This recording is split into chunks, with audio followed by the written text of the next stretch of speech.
Ever feel like you're being subtly nudged by unseen It's forces? like those "you are being watched" signs, even without a camera, they make you behave, right? Well, Michel Foucault wants to talk about that feeling. Today, we're diving into the mind of this powerhouse thinker to uncover how power operates in our everyday lives. Forget kings and crowns.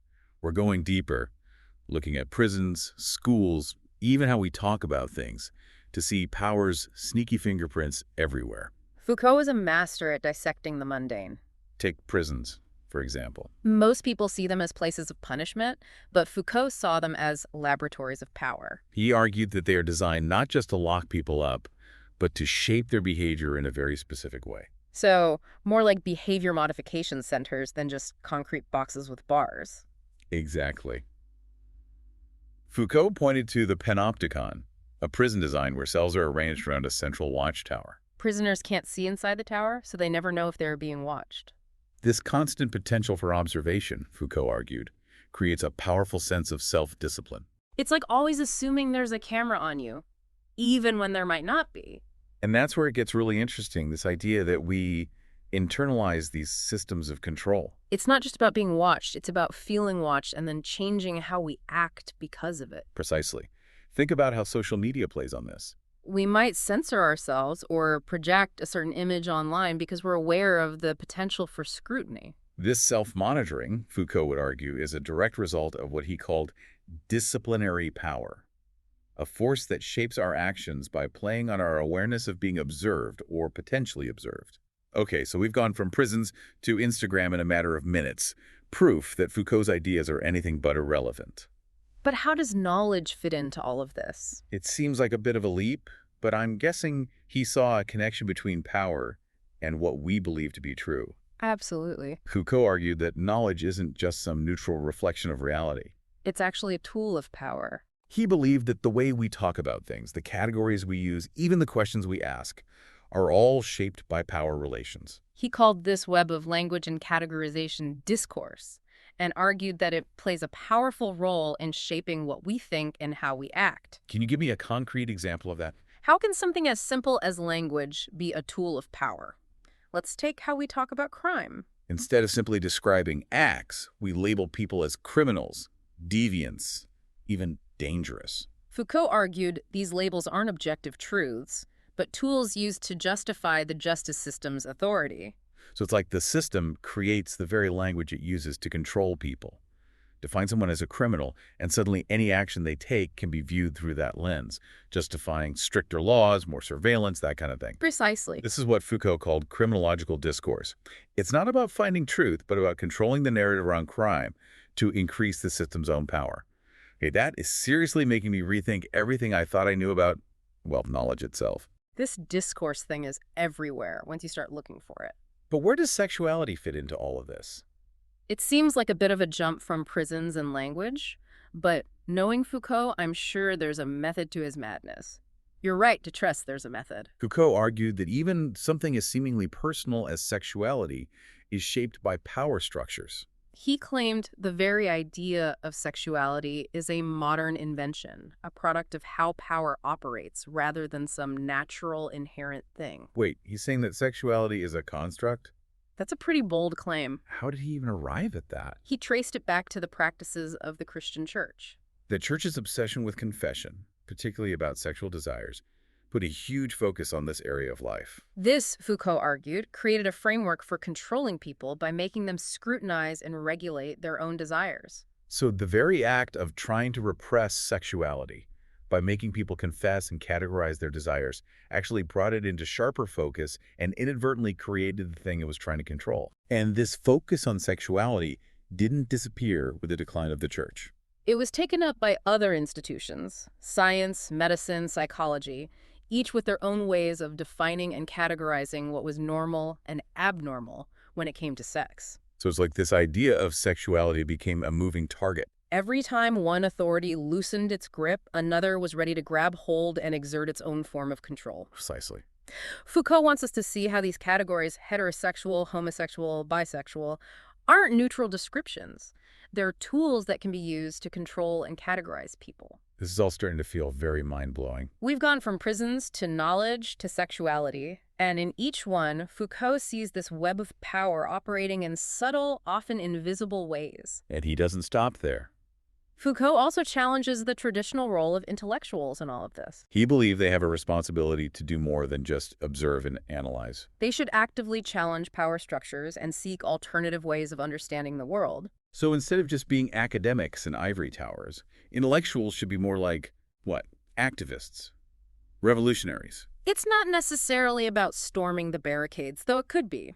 Foucault argued against the idea of the universal intellectual, someone who claims to have all the answers and speaks for everyone. He believed that true intellectual work comes from being embedded in specific social contexts and using that knowledge to challenge the power dynamics at play. So more like specialized investigators, each working to uncover the hidden workings of power in their own fields. Exactly. He called these specific intellectuals. They could be academics, journalists, artists, anyone who uses their platform to question assumptions, expose injustice, and give voice to those who are often silenced. So it's about using knowledge to empower others, not just to amass it for yourself. It's making me rethink the whole purpose of intellectual work. Instead of just seeking truth, it's about using knowledge to create a more just world. That's the heart of Foucault's message. He wants us to see that knowledge is power, and that power can be used for good or ill. Okay, this is a lot to unpack. We've covered prisons, knowledge, sexuality, even the role of the intellectual, all through the lens of power. And we're just getting started. We've only just scratched the surface of Foucault's ideas. But hopefully, we've given you a taste of how his work can help us understand the complex ways that power operates in our everyday lives. My brain is definitely doing backflips right now, but in a good way. It's like he is giving us a new set of lenses to view the world, one that reveals the often invisible forces that shape our thoughts, our actions, even our desires. And that's incredibly empowering. Welcome back to our deep dive into the world of Michel Foucault. We're exploring how power, often hidden in plain sight, shapes so much of our lives. It's like that feeling when you walk into a store and suddenly remember all the things you're not supposed to do. Don't touch, no running, and definitely don't even think about shoplifting. Foucault would say those unspoken rules, those subtle cues in our environment, are all part of how power operates. It's not just about someone telling you what to do. It's about creating spaces where you police your own behavior. It's giving very don't make me turn this car around energy, but for like society as a whole. And speaking of spaces, I noticed Foucault also talked about the connection between power and geography. it seems like a strange pair, but I have a feeling he found a way to connect the dots. He did, and it's brilliant. Foucault argued that the way we organize space, from prisons and schools to entire cities, isn't neutral. It reflects and reinforces power relations. Think about it. Who gets to decide where things are built? Who has access to certain spaces? And who's excluded? So like those exclusive clubs with velvet ropes and a line of people waiting to get in. That's spatial power in action. Exactly. But it goes even deeper than that. Foucault uses the example of 17th century travelogues. These books were filled with stories of exotic lands and fantastical creatures. Almost like early sci-fi. Sounds like a fun way to escape reality for a bit. Oh, they were popular. But Foucault points out something fascinating. These tales often concealed military and economic intelligence. While they entertained, they also served as tools for colonial expansion, masked as harmless adventure stories. Talk of hidden agendas. They were mapping the world, sure. But they're also mapping power, claiming territory, and establishing control under the guise of exploration. Precisely. And this dynamic isn't just a relic of the past. Foucault saw it happening in modern society, too. Think about how gated communities, surveillance systems, even the design of public parks can encourage or discourage certain behaviors. It's like we're always navigating these invisible boundaries. It makes you wonder, who's drawing the lines and who benefits from them? Exactly the questions Foucault wants us to ask. Even something as seemingly objective as a map is a product of power. The borders we draw, the names we use, even the way we choose to represent space, it all reflects and reinforces certain power dynamics. So that seemingly harmless map hanging in a classroom is actually a tool for shaping how we understand the world, often without us even realizing it. Precisely. It's a reminder that knowledge, even when it seems purely factual, is never neutral. Okay, so we've gone from prisons to Instagram to travelogues and maps, and in each one, Foucault sees power at play. But there's another thread I'm noticing. This idea of norms. The unspoken rules about what's considered normal and abnormal. It seems like Foucault is really interested in how these norms are created and enforced, especially when it comes to things like mental illness. You're right, the concept of normality fascinated Foucault. He saw it as a powerful tool for social control, arguing that institutions like psychiatry and the legal system don't just punish those who break the rules. They actually play a role in defining what those rules are in the first place. So it's not just about enforcing the lines. It's about deciding where to draw them in the first place, exactly. And he was particularly interested in how these categories of madness, criminality, and deviance shifted and changed over time. Showing they weren't fixed truths, but products of specific historical and social contexts. So give me an example. How did those categories shift in a way that reveals this hidden power dynamic? He talks about the rise of homicidal mania as a diagnosis in 19th century France.